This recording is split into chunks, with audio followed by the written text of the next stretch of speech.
I, 16 male, was born when my parents were very young. Like my mother was 16 and my father was 17. Both families decided it would be the best for me if effectively my maternal grandparents raised me and my bio parents got to live their lives. That is not to say I didn't know who my actual parents were. This is not one of those situations like in movies where the mother pretends the daughter's child is actually her own. I and everyone knew who my progenitors were. My father moved away when he was 18, but my mother remained in my grandparents' house until she was 23 and I was around 7, but that doesn't mean we were close. She always treated me more like an annoying little brother rather than a son. She didn't like spending time with me, never attended any of my school functions or showed interest in my academic work or took me to do any fun activities. Whenever I was talking about my day, she would roll her eyes or change the topic to shut me up. When she moved out, I barely saw her. She just came to family gatherings and said an awkward hi and not even look at me. It hurt even if by that point I already considered my grandparents to be more my parents than her. My father was still living away. They weren't together at this point, but would come once or twice a year to visit his own family around the holidays and always made it a point to visit me and take me to do some sort of fun activities like going to the cinema or my favorite restaurant. Things like that, but to me he was more like an estranged man than a dad, because when I compared him to my friends' fathers who picked them up from school every day and went to their games and played with them on the weekends, I didn't understand why this man who I saw maybe twice a year was supposed to be the same. Anyway, fast forward to a year ago. My father moved back to the same city where we live. He tried to hang out with me more often, but I wasn't really interested, although sometimes I complied. I don't hate him, I just don't know him. I even had a bedroom in his apartment, which is cool because he lives in the center of the city. Behind everyone's back, both my parents had started hang out, and a couple months later they announced they were dating. It was a shock. They asked me to move in with them to my father's apartment, which I refused, but they argued that we could finally be a family. I was about to start an argument on them when my grandma just said that changing school districts would be very inconvenient and I could lose all my friends, and the situation de-escalated by itself, although my parents didn't let go of the idea. My parents asked for me to spend more time with them, and this was particularly frustrating because even though I never had any particular tension with my father, I most definitely do with my mother. I don't like being around her, and she's treated me poorly my whole life, and I feel like she's now only trying to save face because she knows my dad wants me there. Now onto the issue. Last week they both came into my grandparents' house. They announced they were going to buy a house nearby in the neighborhood so that I can finally move in with them. I immediately said no, and when they said that changing schools would no longer be an issue, I found myself in a corner, and I said that was never the problem and that I just simply don't see them as my parents and don't want to live with them. That's when they dropped the bomb on us. Not only they wanted me to move in with them so we could be a family, but my mother was pregnant, so we were going to be a bigger family even. I was shocked and I blew my lid on them. I told them they were the worst parents in the world and that they abandoned me for 16 and now they were going to bring another child into the world and do the same to them. And they never apologized for treating me like garbage and like a mistake they made and making me feel like I wasn't supposed to exist and dumping me to be other people's responsibility, and only now that they feel like they care they want to be my family. My mother screamed back at me telling me I was a brat and that she wasn't going to make the same mistakes twice raising her second baby, and I told her she never raised me to begin with, and my father said that they were young and trying to do the best they could. Well, guess what? The best you could was pretty effing bad. I stormed out and went to my sobbing. I've been very depressed for the last week. They have both called and texted since, but I ignored them. My grandparents agree with me that I shouldn't move and that my parents shouldn't expect me to be all loving and forgiving after how they've treated me. However, they believe they are starting a new chapter of their lives now that they are more mature and stable, which I guess leaves me behind. I've also had time to think that Ime the same age my mother was when she had me, and what a huge responsibility that must have been. However, I still can't forgive them. Ada for the way I reacted to the news. Edit. Thank you everyone for the verdict of NTA. I feel better and it has somewhat cleared my mind. Also huge thank you to all that are commenting about how awesome my grandparents are. I'm planning on showing them this post so they can see how much everyone can see the amazing kind of people they are, and they deserve all the love and appreciation I could possibly give them and more. I've also come to the conclusion that I have a lot of resentments and unanswered questions as well as misgivings about the future that I need to set straight with primarily my father. He needs to know how I grew up and I need to know why he abandoned me. I also feel like I need to warn him about my mother because I am worried about my sibling being abandoned and mistreated like I was, so I'm preparing a list of points and questions that I want to bring up to him, and we'll meet tomorrow or the day after and I'll confront him with all of these to hopefully get some sort of closure or resolution. Update 1. First of all, I shared my post with my grandparents and they were so surprised by it. They were very happy to see how many people commented about how amazing they are, and I, in turn, also took the opportunity to tell them how much I love them and how much I appreciated everything they had ever done for me. They are my real parents and nothing is ever going to change that. There were some tears and they told me they loved me and how proud they were of me. They never thought of themselves of doing something special or worth so much appreciation. They were just taking care of family, but they are the best. After that I started trying to collect my thoughts and arranging a meeting with my father to discuss the things that were bothering me. Why did he abandon me? Why did he think he could just reappear into my life like that? That I wasn't going to move in with them and I didn't consider them my parents because they never acted as such, etc. We met at a park and he went to hug me, but I stepped away and he looked hurt and he just apologized for what happened the other day and went into this speech about how we could try to transition into living together part-time and respect my boundaries, and I went blank. I didn't expect for him to talk, so I pulled out my phone and just showed him the post I made the other day, and he started reading it in silence. After a while he read it all and some responses, and he just asked me if this was true, and I said yes, and he asked me if I had questions he would answer honestly. I asked what happened when I was born, and he told me that when my mother got pregnant all options were laid on the table: abortion, adoption, marriage, Gramps taking care of me, only one of my parents taking me in. My mother was deadly scared of adoption because some religious group had told them a horror story about dead babies and mothers being killers or some BS like that, so she wanted to give me up for adoption, but my father refused. He couldn't bear the idea of having his child living somewhere and never seeing him again, so he proposed to taking me in as sole caretaker and leaving his college plans to stay in our city, but his parents weren't thrilled with this plan and pushed him to go to college so that he could provide economically for me. They offered themselves to take care of me, but they were significantly older than my maternal grandparents. She was an only child and, at the time, they were just 40, whereas my father has 5 older siblings and his parents were already in their 60s. And since taking care of me meant taking care of my mother for a while as well, my maternal grandparents decided it was the best decision for them to take me. Also, intermediately after I was born, my mother had postnatal depression and the doctors advised them to not completely remove them from her side or more damage to our relationship could be done, and my grandparents wanted her to eventually love me as a son. One thing to note about my father that I didn't mention in my op is that even when he was in college he worked part-time to pay child support, and once he started working in a law firm he started sending more money to my grandparents and set up a college fund for me, which was news for me. My grandparents don't know about this, but my mother does, so I don't know what to do with this information.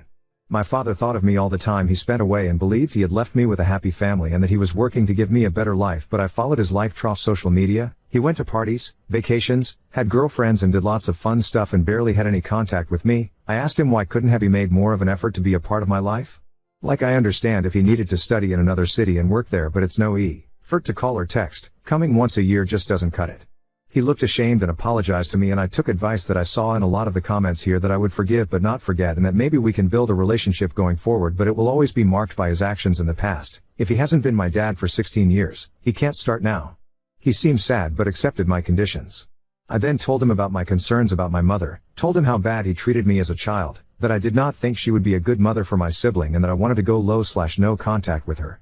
He said that after he left for college and they broke up he would call her once in a while to check up on things, but that quickly ended, and when he came back she explained to him that her and I had a great bond, and, even though we didn't see each other daily, it was because I was in those teenage years and that she loved spending time with me and had been a very hands-on mom.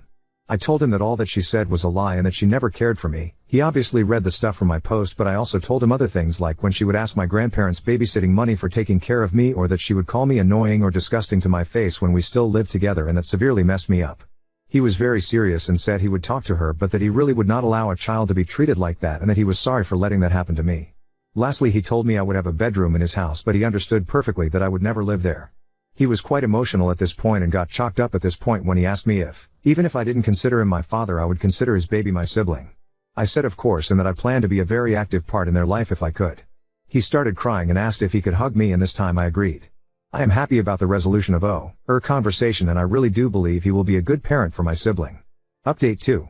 So, a lot of you warned me about the shit hitting the fan, sort to speak, when my bio mother talked with my dad, and today that's exactly what happened.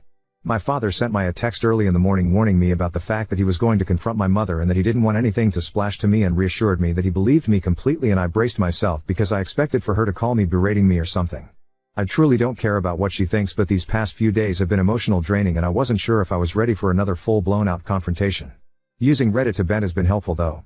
After a few hours my mother pulled into our house and let herself in, screaming like mad and calling me every name in the book, saying I had ruined her relationship and asking me why had I been blabbing about private matters that don't concern anybody. I said that my childhood matters to me and my father, who is also going to be the future father of her child, and that her actions ruined her relationship. She called me an asshole and said I was the biggest fucking mistake she's ever done in her life. I didn't know she could still hurt me, but that was a low blow, and I said that I would do anything in my power to take her baby away from her because she was a monster of a mother. We were screaming at this point, and my grandparents, who were in the backyard, must have heard us, and entered the room and separated us and heard part of the fight. I was fighting tears, and my grandma walked me upstairs to my room as my grandpa screamed to my mother how dared speak to me that way. My grandma soothed me a little and then went to confront my mother with my grandpa. I heard from the door how they ripped my mother a new one. They confronted her for telling me the things that she did, for treating me like garbage all my life, and for lying to my father.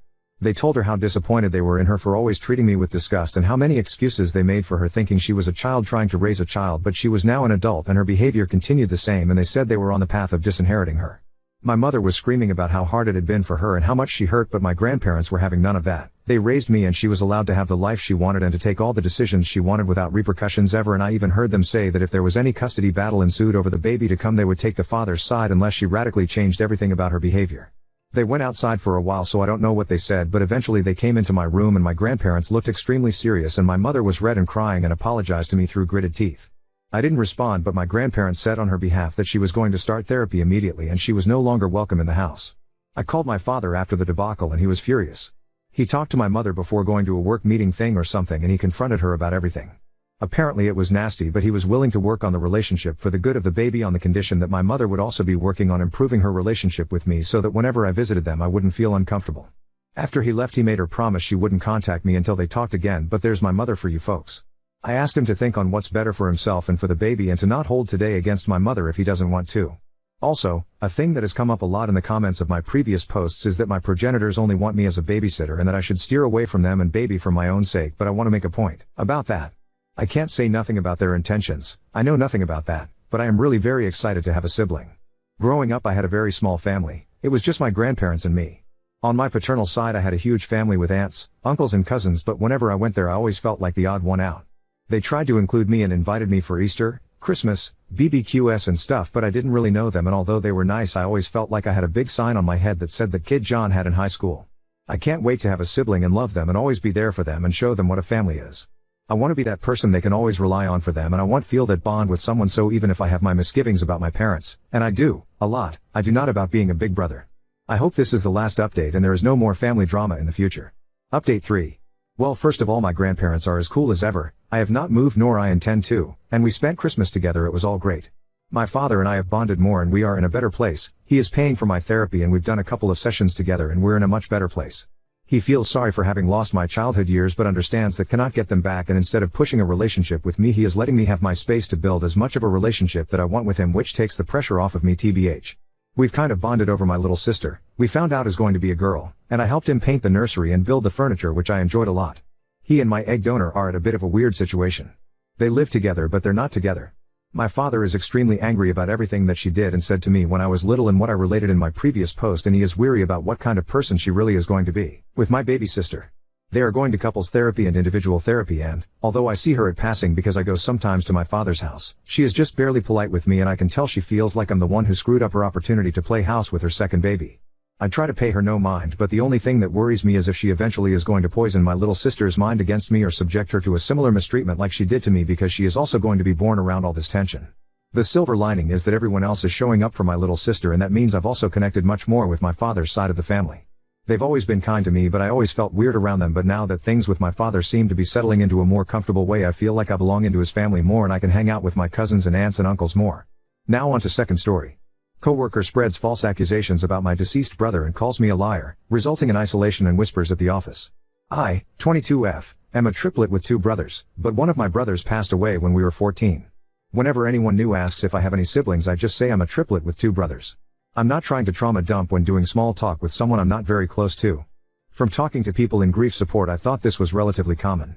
I started working at a new job 3 months ago. I like my coworkers but still feel like an outsider to them, so when they asked how many siblings I have, I gave the above answer. No problems there. One week I didn't have my car, so my other triplet brother picked me up every day. My coworker, Kate, saw him and thought he was cute and asked me to set them up. I said no because he has a girlfriend. She asked about my other brother and I just said he isn't available either. Not a lie, but I guess kind of a mission because he's deceased and not just in a relationship. A few weeks later, I hear Kate talking shit about me to the other coworkers our age, when I'm in the same lunchroom. She didn't believe that my other brother was unavailable because she saw that he's single on Insta? I have no clue what she's talking about because he never had an account. My best guess is that she assumed one of my male cousins, who shares our last name and is in pics with me and my brother, was actually the third triplet.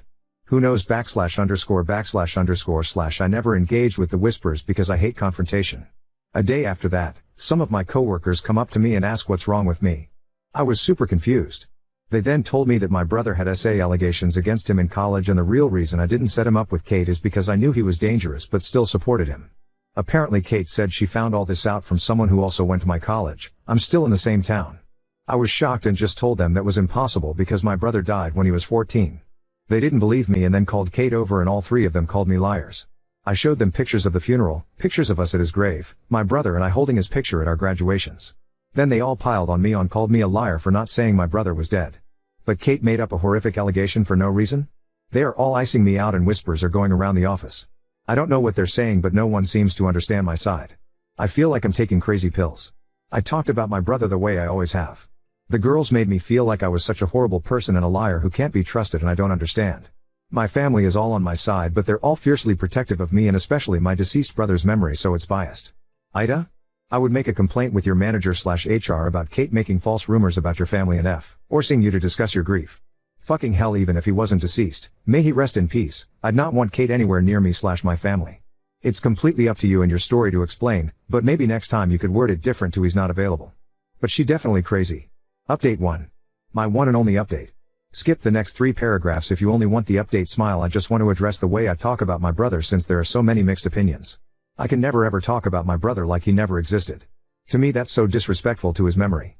I think you won't understand unless you're in these shoes. If you are and speak about your loved one differently, that's fine. My brothers and I did everything together. We were born and raised as a set of 3. We wore matching outfits and went to the same schools. We immigrated to the US together. We celebrated every birthday and major milestone together. When he died, a part of me died too. I haven't enjoyed my birthday since because instead of being happy I'm older I just think about how he can't celebrate his own day. No life circumstances changed the fact we were born as triplets. I could never say I have only one brother because to me that's not true. My other brother and parents speak the same way. A lot of people in my grief support group do too.